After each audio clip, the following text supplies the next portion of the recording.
What's up, folks?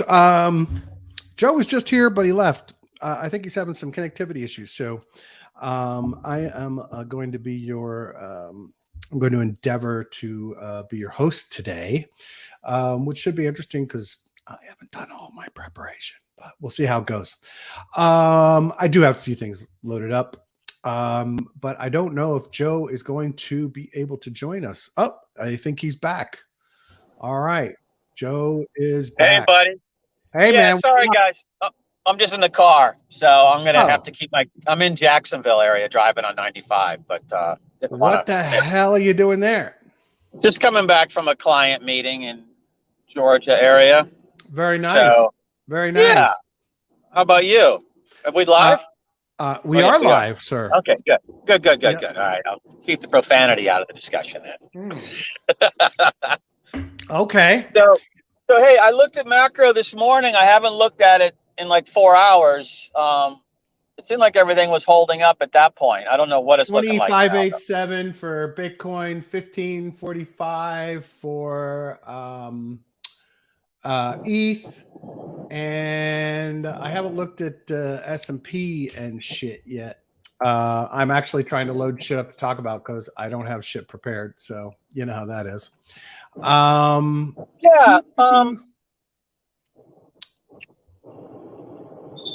Yes. Hello, Joe. Yeah, right back in Florida right now. Oh, you just hit Florida? Yep, just across the river. Jacksonville is nice. You know, on the 95. Yeah, Jacksonville's nice. I love it up there. Yeah, my brother's wife's family's from there. So, yeah, from Ponte Vedra, Jack's Beach. It's a great city if anybody hasn't been there before. I love Jacksonville. Love it. Absolutely love it. I almost took a job up there, but chose not to. But beautiful place to live. It is nice. All right, let's see what we got. So nothing happened on the market. Let me see. Let's see what the S&P is doing here, and we'll then dive into a few news stories. S&P is down 1.37. Oh no, down $1.37, 0.036%. So on the day, not too bad. Good. Yeah, still up 4.71% on the last 5 days. Nice. So looks like it's hanging in there. Well, that's what it has to do. I mean, I just really feel like that everybody's going too draconian on this economic stuff from the U.S. perspective. You know, I just don't see it right now. So right. I feel like we're in good shape. I have a feeling we're going to get a very pleasant surprise here on the crypto side here real soon. Yeah, you think so? I do. I really feel it. You know, I'm not looking at charts or anything. I mean, I do look at it a little bit, but it's just more of a feeling that I'm, in the market. What I'm hearing and seeing, I'm seeing enthusiasm. I'm not seeing like, the dread that we see on social, let's say. Yeah. I just don't see it amongst the people that are investing and doing stuff. So yeah. Well, you're the consummate optimist on the market, so I love that. That's awesome.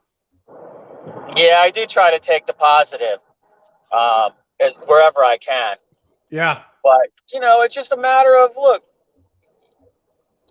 interest rates have been artificially low for 14 years. Okay. Yep. So when we're taking them up, it's going to carve some value out as all the portfolios readjust. As I've said before, that interest rate calculation is a key component of a net present value calculation, which is a valuation of equities or assets.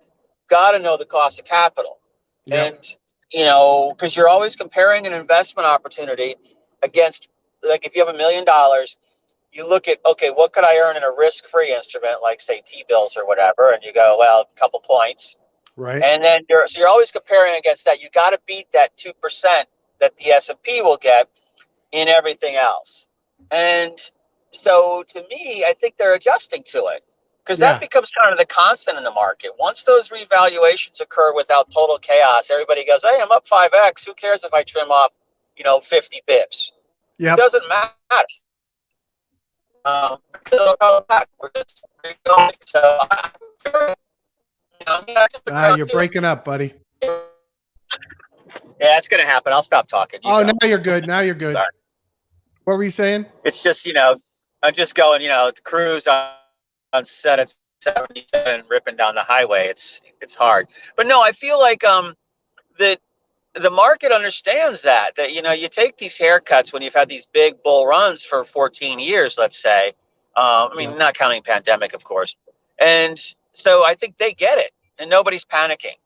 So to me, I think that tells me if that has de-risked everybody, then I think crypto is, we see some risk off activity, but I also think that when the markets do well, people put into crypto. So I'm very optimistic right now. Go for it, buddy. I'll stop talking. No, it's all good because I'm sitting here trying to pull up some things I wanted to talk about today. So,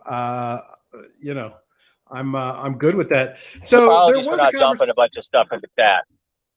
What? I said sorry. I didn't drop some stories in the chat channel. I just have been in the car. Right. So, Meta is down 25%. Well, no, I'm sorry, 20% in the last 5 days. And essentially, I think it was a $3.7 billion loss on their metaverse play.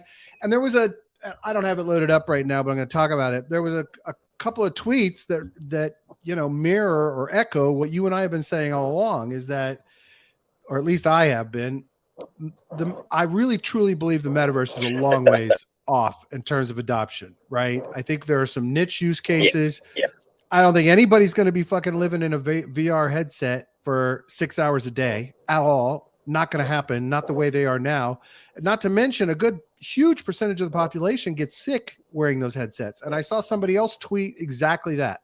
We're 10 years off. I'm a lifelong gamer. I get sick every time I put on a VR headset. I mean, even my son, who loves his VR headset, his Oculus, right? He doesn't use it for more than an hour at a time. And then he puts it down for a week or two and then goes back to it.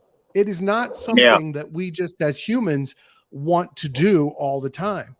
So the question is, why hasn't anybody in that company or the investors or the board said to Mark, dude, we're not there yet? Now, maybe his philosophy on all this is, yes, we'll get there. And I have to be building this now in order for 10 years from now, us to be the leader. But I'm just wondering if he burns his entire fucking company to the ground, spending every penny on building this metaverse and, nobody shows up. Yeah, I think, as you've said before, that it's going to be limited to the, real kind of business office-y or kind of specific applications.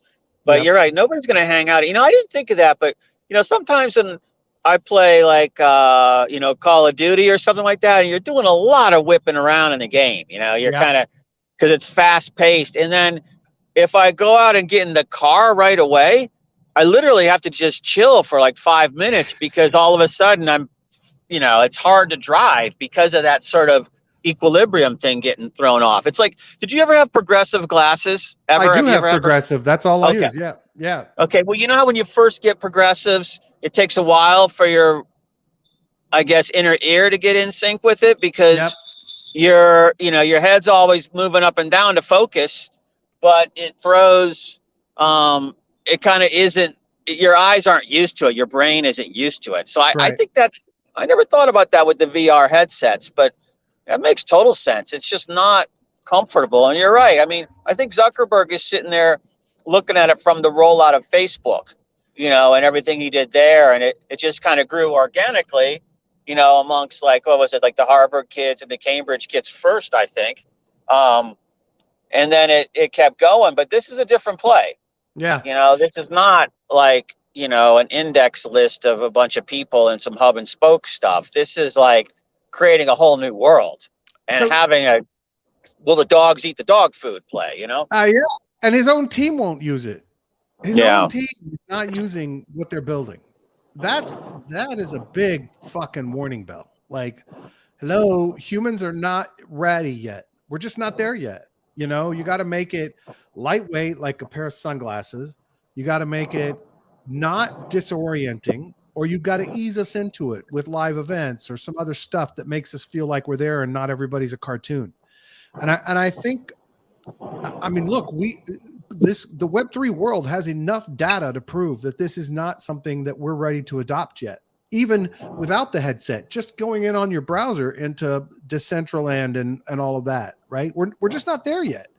People will spend all day in it building in Minecraft because they have a purpose. They want to build something cool. They want to interact. They want to fight. They want to battle, right? Those kinds of things people will do. But people are not spending hours and hours and days at a time putting on fucking headsets in any metaverse. In any metaverse. The closest thing to it are the most popular games. You know, Fortnite, Minecraft. But they're not, most of those games we're not wearing headsets. We're just playing on our computer screen. I don't think humans are ready to cut off the rest of the world yet. I think it's possible, and I think it could work eventually, but I don't think we're ready. You know, it's interesting. The other day I followed, I've got this up on the screen, Joe. I know you can't see it because you're driving, but Nishal, the CEO of Shardium, I followed him the other day. And so I had notifications on so I could start seeing what he talks about. And he had this tweet up yesterday, and I actually DM'd him because I didn't want to call him out publicly on it yet, but he had this DM up amidst all the conversations about Facebook tanking or Meta tanking. He said, Facebook spent $10 billion on metaverse initiatives last year. They will spend more this year and even greater amounts next year. Whether they succeed or fail, they are helping spread knowledge and awareness about Web3. This is net positive for the entire crypto ecosystem. Build Web3. But I don't give Meta Web3 credits here. Right? This is not Web3. No. This is not the blockchain. This is not decentralized. This is not I own my data. This is yet another opportunity for him to fucking, you know, make money off of our efforts.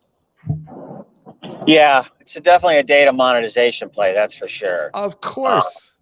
It's not Web3. I don't get where that gets put in there.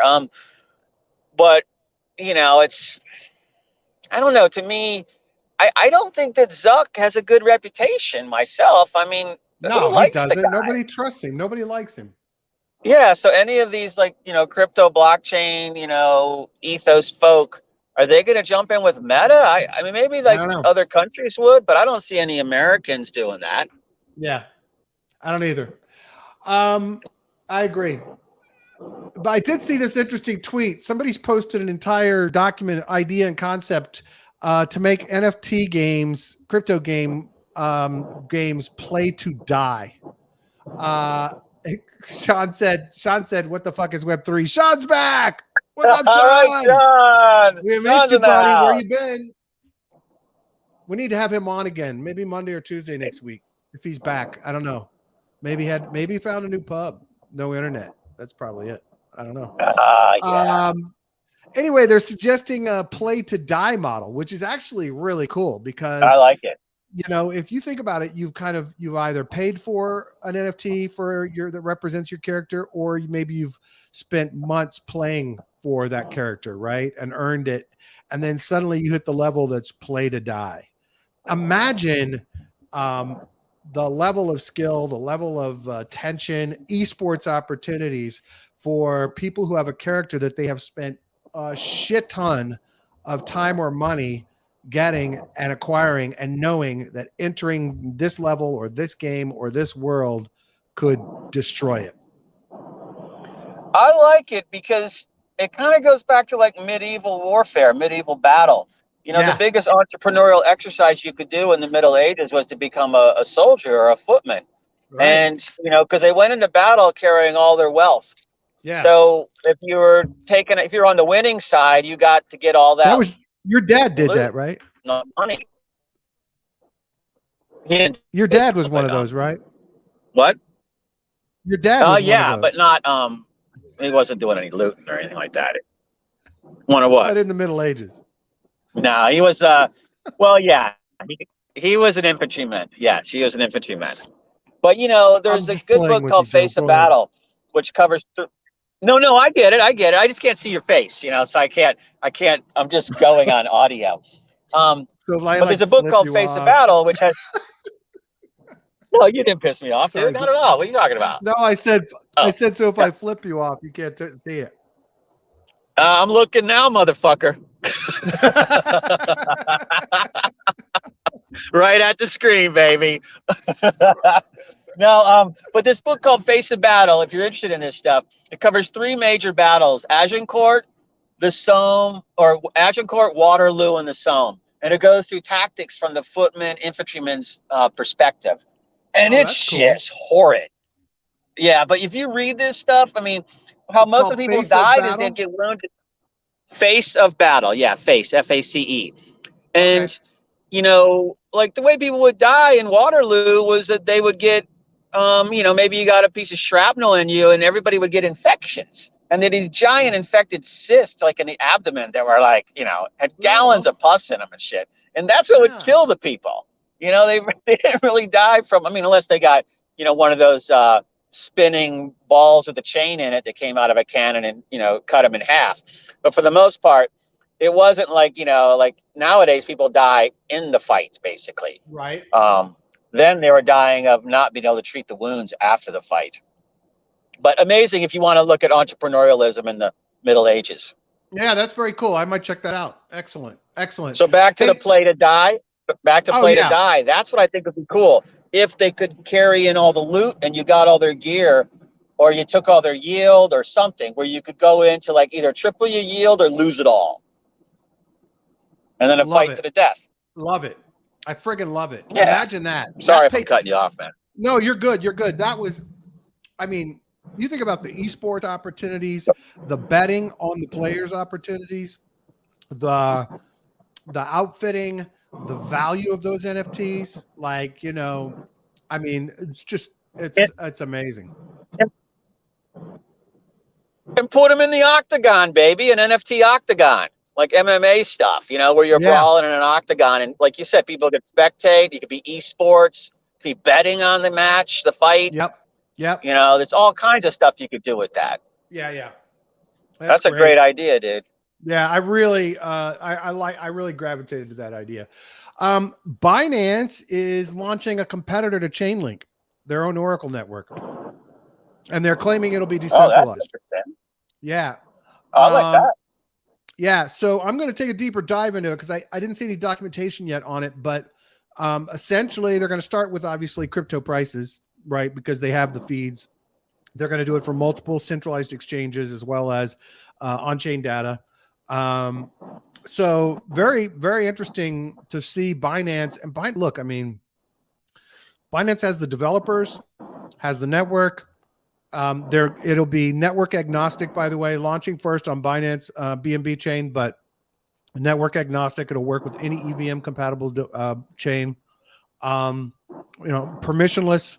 You don't have to like get approved to get shit on it. Just all the way around. Almost sounds like it could be better than Chainlink, but you know, this is a press announcement, so we'll wait to see what the real shit looks like. But has potential. You know, there's a lot of resources there, a lot of users, a lot of networks, a lot of dApps. You know, guess what they're going to use first? They're going to use Binance's. So could be I like that play.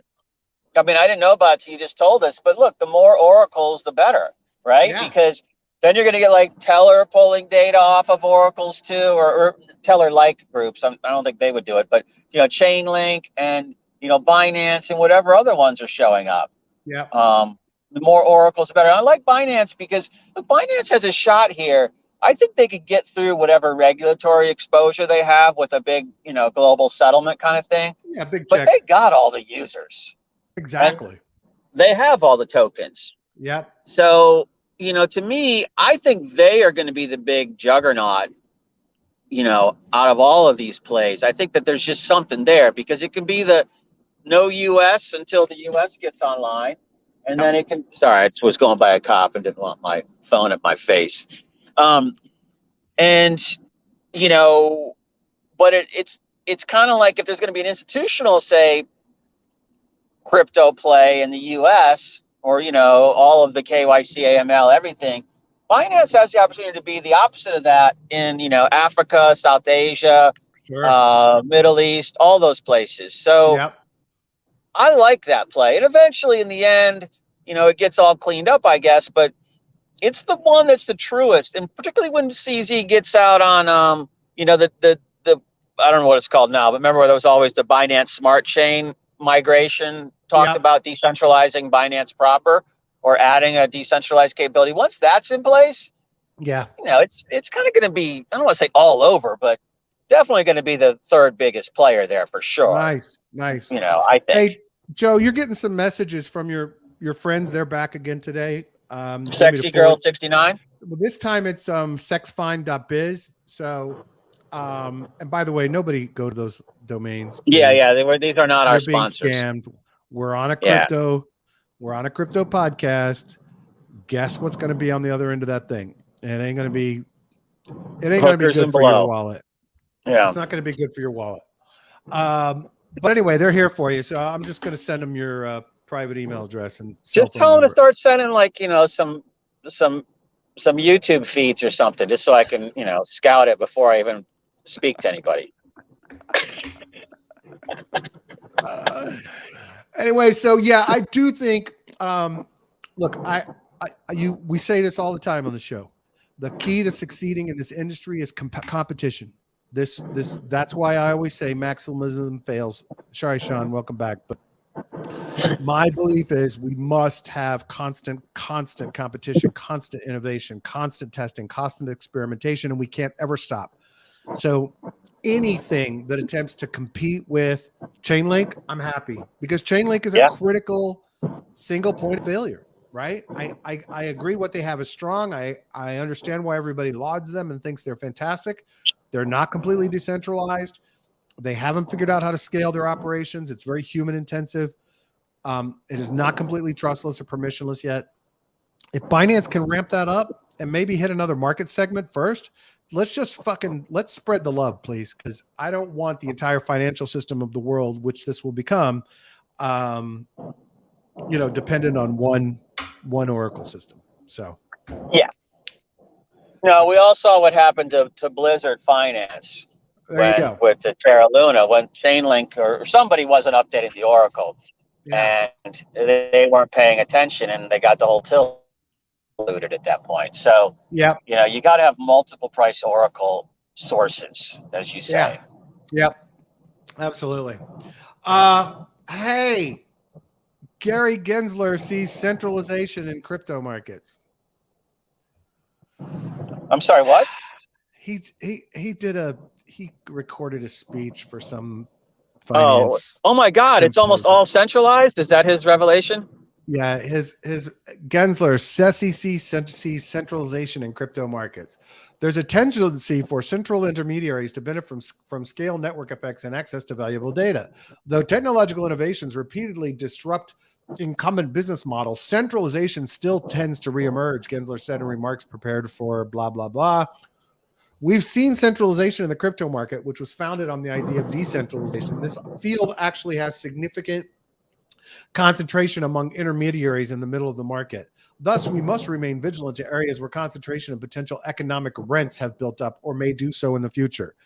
And by the way, my goal with my own regulatory body is to make sure that all of my buddies are the middle intermediaries for crypto. So, yeah, it's just same shit, different day. Piece of shit. That's very accurate, dude. That's the best thing I've heard you say about GG yet. That he does want all his buddies being those centralized intermediaries. Hell yeah. That's all he wants. He's like, yeah, sure, man. You guys give us the code. We'll centralize the fuck out of this, and we'll put my buddies in between taking their cut. And then I will be there in a couple of years. Yeah. I wish Biden would fire his fucking ass. Yeah, I don't know what's going to happen to him. It's, GG. When everybody calls him GG, I'm kind of like, why does that sound so familiar to me? And then I realized it was Gordon Gekko in the Wall Street movie. It was GG, Gordon Gekko. And so you see what he's playing on there, okay? Of course. It's awesome. Yeah, so, just you got to always understand the nature of the beast, basically. And just because when we know this data about him, so we know his tendencies, his tells now, we know what he wants. So now we can develop strategies that, lever his desires to get what we really want. Yeah, absolutely, dude. Which is, I think if I'm talking to him now, I'm saying, hey, dude, I'm glad you're ready to clean up the fucking centralization problem in crypto. Let's do it together. And let's see what he says. Hey, man, I don't know if you saw this. Hey, we got to protect. Go ahead. What? No, go ahead. No, you go ahead. Sorry. All right. QuickSwap got exploited. I lost my train of thought. Okay. QuickSwap got exploited for 220,000, and because of it, that's the indication I got from reading this article. They are going to close their lending markets. I was thinking, I was like, 220 grand, you're gonna like fucking knee jerk close all your lending, which could be your biggest revenue. I think the lending protocol was the one. Yeah, it was a flash loan attack that got exploited. So rather than like fix it, they're just going to shut down all of their lending. And I thought, well, how much? 220,000 is nothing for an exploit. That's like fucking amateur hour. That's like, yeah, that's like preschoolers learning like how to lunch money. Yeah. Well, I looked. QuickSwap only has 17.87 million TVL. Volume. Sorry, let me look at TVL. This is volume. I was looking at them the other day, and they were like a $20 million valuation. A market cap of 20 million. Right. And I was like, that doesn't make sense to me. That they were kind of the big player for a long time. Oh, I'm sorry. The TVL is 194. Their TVL is 194 million. Yeah. So 220,000 is nothing. Yeah. So look, I would have just eaten that. Look, if you take the lending function off of QuickSwap, then it's just back to being a swap DEX, basically. It doesn't have anything else. So, exactly. I think that's going to push them back into, marginal land, basically. It's quite the knee-jerk reaction. Where, they're firm. Yeah, it puts them totally behind SushiSwap in giant ways now. It puts them back there with all the people trying to grind it out, like the Crystals and the Comeths and, all those guys. So I will say this. I will say this. I have loaded on screen there on DeFi Llama, the QuickSwap lending. And prior to the hack, the high point of TVL for their lending market was 562,000. So that's probably so they don't really have any volume. They have nothing going on there. Yeah. So I guess that makes sense. They just really never got any traction on it. But real quick, Joe, you can't see the screen, but this is really interesting. I've never seen this before on DeFi Llama. I'm looking at the QuickSwap DEX chart in DeFi Llama under the TVL page. And on the chart, DeFi Llama has like all these big news events with arrows pointing to them on chart when they happen. So you can see how the market reacted to QuickSwap and the price. It's really interesting. Really interesting. Anyway, let's see what else I got. I don't think I have a lot more else. And frankly, I'm good for a short show today because I'm a little beat. Oh, this is hilarious, dude. I wish you could see this. So Fubar sent up this tweet. Somebody on Reddit, they're blowing up with all these NFTs, but they're not calling them NFTs. So listen to this guy. This guy posted in the avatar trading forum for Reddit, right? Hello, this is from Dank PP. Hello, everyone. So yesterday I smoked a bit too much and spent almost $2,000 on these avatars. Today they are worth approximately $1,400. I guess he's trying to say, I'd like to process either a partial refund of the $600 price difference or the whole sum. If refunding the whole amount, $2,053 American dollars, I will naturally also send the avatars back. This is how a normal and honest business would operate, as it's not even 24 hours since I bought. What is this, NFTs? ?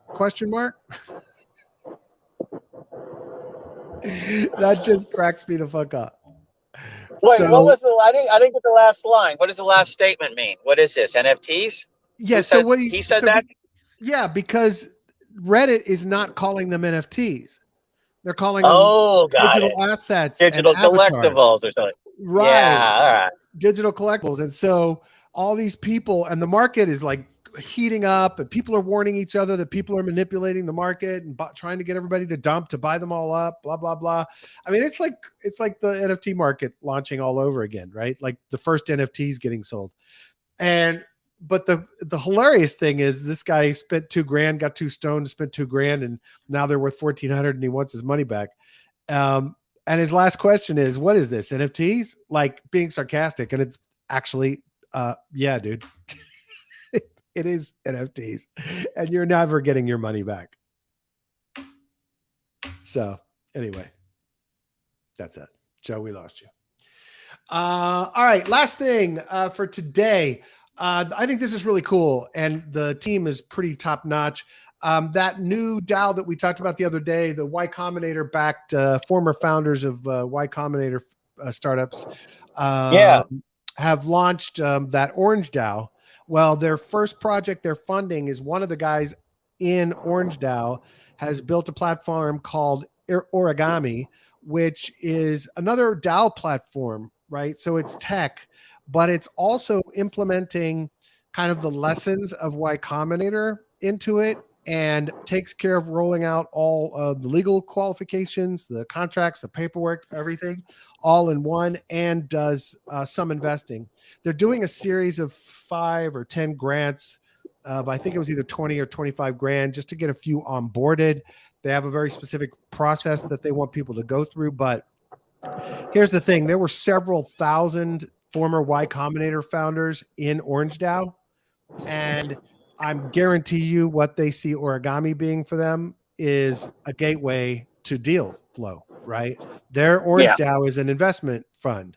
So what better way to get deal flow into your investment fund than build a platform for building DAOs, provide initial grants just like Y Combinator would, provide education, training, network, etc., and then build yourself out a big fucking network of DAOs that you've funded, set up, everything else. And now you've got massive deal flow. You've got exactly the Y Combinator model. I think that's what they're trying to do with Origami. Let's replicate Y Combinator in Web3.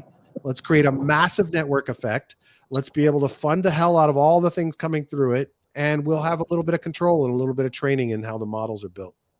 Yeah, I like that. Hey, question though. Are their DAOs, Orange DAOs, like kind of tenant DAOs, are they all doxed, or are there any anonymous No DAOs? idea. They just launched, so they don't show any of the DAOs that they've set up Yeah. yet, except for Orange DAO is the first DAO. See, where I'm getting at, where I'm going to with this, Brad, is that it would be really cool if, like what Yev told us about the Colorado co-op law and the that way to like have an analog registry of who the people are, but it's not out in the public domain. I'd like to see Orange DAO come up with something equivalent to that. Like when you're in the program, maybe you have to be ID'd to Orange DAO or whatever, and then they incubate you, and then you stay anonymous.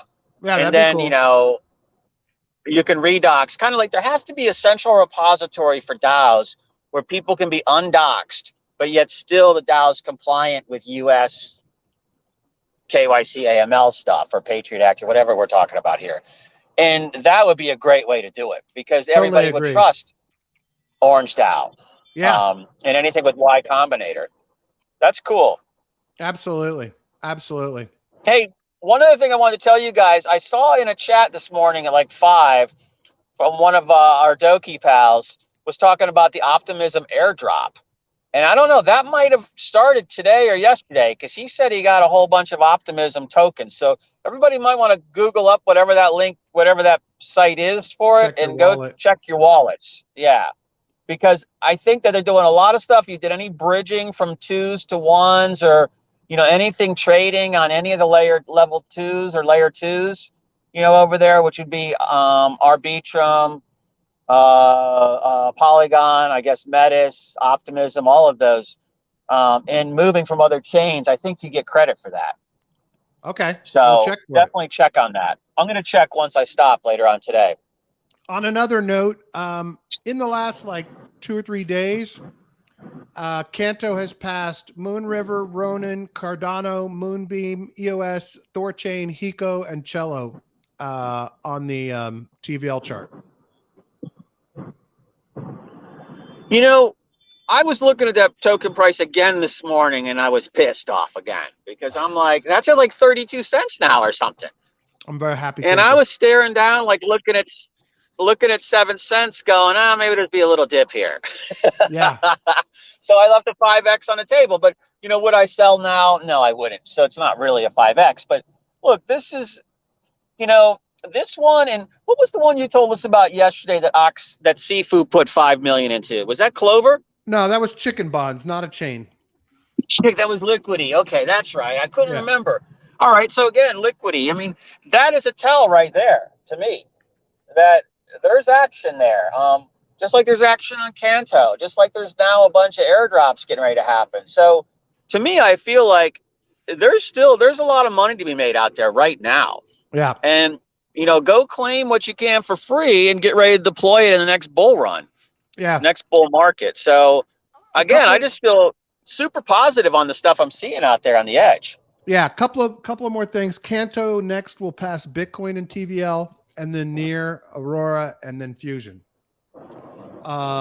It's up to 117 million in TVL. And get this, 24-hour trading volume on Canto, right under $20 million. Solana's 24-hour trading volume is $43 million. So trading volume is already almost half of Solana's. Yeah. And, most of that trading volume on Solana is, it's mostly NFTs being swapped around. That's right.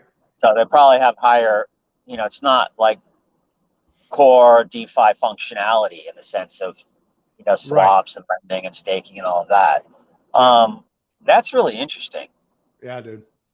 Now, Solana's TVL is 962 million. So, got to be fair. Yeah. Only 962 though? Really? Less than a billion? Yep. I mean, what? That's when I look at Phantom, and I look at Phantom's TVL, which I think is about half 500 million maybe or something. Or is that the valuation? Phantom is sitting at 500 million. So then look at and Solana's at 990 million. Okay, so Phantom's valued at 500 million, I believe, right around there. Yeah. And Solana's still valued at what, 8 billion or something, or 10 billion? I don't know. I mean, so there you go. Their market cap to TVL ratio was 11.68, whereas Phantom's is insane. Phantom's is 0.94. I'm sorry. Yeah. 1.12.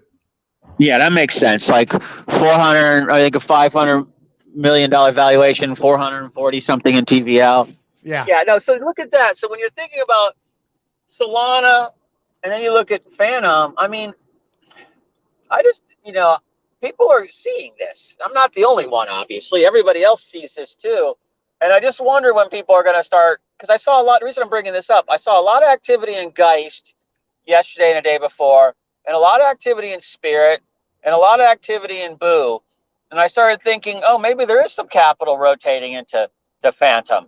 Right. So I guess my thing is, let's watch the TVL over the next few days and see what happens, because the valuation of Solana should be twice that of Phantom. Okay? Well, it basically is. No. The valuation of Solana is like 10 billion, right? Oh, the valuation of Solana. Yeah. I'm sorry. Not the TVL. Yeah, okay. Yeah, so, look, when you look at something like this and you go, okay, Phantom's got half the TVL, but it's valued 20 times less than Solana, that makes no sense to me. Yeah. So I'm not saying sell Solana, I'm saying buy Phantom. Yeah, great. Since the 12th of October, Phantom has gained 50 million in TVL. Okay, so there's money rotating in. Yeah, it looks like it. Looks like the big hits started around the 12th, climbing on the up to the 13th, and it's been hanging around at the 500 million mark since about the 14th or 15th. Because I think everybody, look, if you're somebody sitting on the sidelines right now and you're looking where to go, or you're looking at all the layer ones and trying to decide something, I don't see where you see anything. I mean, even Polygon. I mean, I see Polygon, maybe a double in there or something, but that it's already worth $6 billion or something. You know what I mean? Yeah, I mean, Polygon could be a $30 billion play. Yes, definitely. But I don't know for sure. And I think that places like Canto are where you're going to get bigger multiples faster. Yeah. And so when I see Phantom at 22 cents, I mean, to me, that's easily a dollar token. And, so I see a 5X built in right there, just Right. on an overall market, Pumptober type situation. Yep. So versus Solana, I wouldn't touch Solana with a 10-foot pole. Niblet says, does this mean FTM should go up or Sol should come down? I think it means FTM has up room. Now That's my read. That's highly dependent on them maintaining and continuing to grow and, doing good biz dev, all that good stuff. But I think Phantom is undervalued. Yeah. And so when you look at just in a sense that I've always, Solana's always a tricky one to look at. But I mean, I wonder what the numbers, if you look at AVAX versus Phantom, I suspect you're going to see something pretty similar. I know the near valuation is $2.5 billion. Avalanche has 1.35 billion in TVL. 101 billion. 1.3, 1 billion, 300 million. So about 3 times what Phantom has. Almost. That's weird. Yeah, 2.5. More than Solana. Yeah, more than Solana. Avalanche is the number 4 chain right now. Ethereum, Binance, BNB chain, Tron, Avalanche in TVL. Okay. Yeah. Oh, shit. Sorry. Just ran over a tire frag. I mean, I just guess I'm not really trying to say it in a comparison to other chains. I'm just saying when market starts going and people start pouring money in, then I think what they're going to, if you're looking at Solana or Phantom, I would bet that a lot of the people are going to allocate more to Phantom than say to Solana. Yeah. Look, I'm still not I just don't trust Solana. I'm just, I can't. And I know there are a lot of great things about Solana. There are a lot of people making big bets on Solana. I don't know. I just seen too much that's not good that makes me want to bet on it. There's too many opportunities to bet on things that I feel like are stable and better built. Yeah. All right. The money that's been on the sidelines in cold storage. You're in a bad spot, buddy. I was going to say the money that's been on the sidelines in cold storage. How about here? No, you're still breaking up. Yeah. Wait, I think I'm getting a signal from Joe's car. Hold on.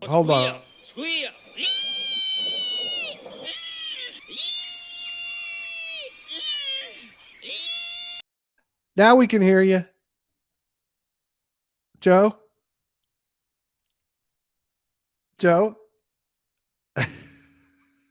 You're muted, Joe.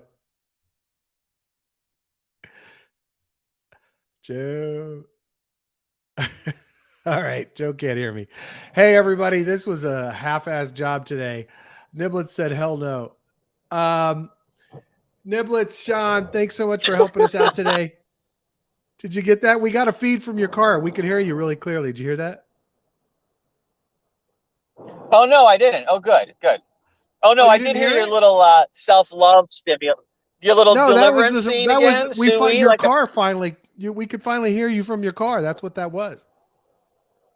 Oh, I'm wrapping us up. I'm out of I here, thought Joe. you were just. All right, me too, guys. I'll be, stationary tomorrow, so we'll dig through a bunch of stuff and, hopefully find some nugs to talk about. Yeah. And other than that, you guys have a safe day. Thank you, Brad. And I will chat with everybody later. Can't get this guy to shut up. Sean, thanks for joining us today. I'm not talking anymore. I'm stopping now. I'm stopping. I know there's a lag here. All right, I'm going to leave.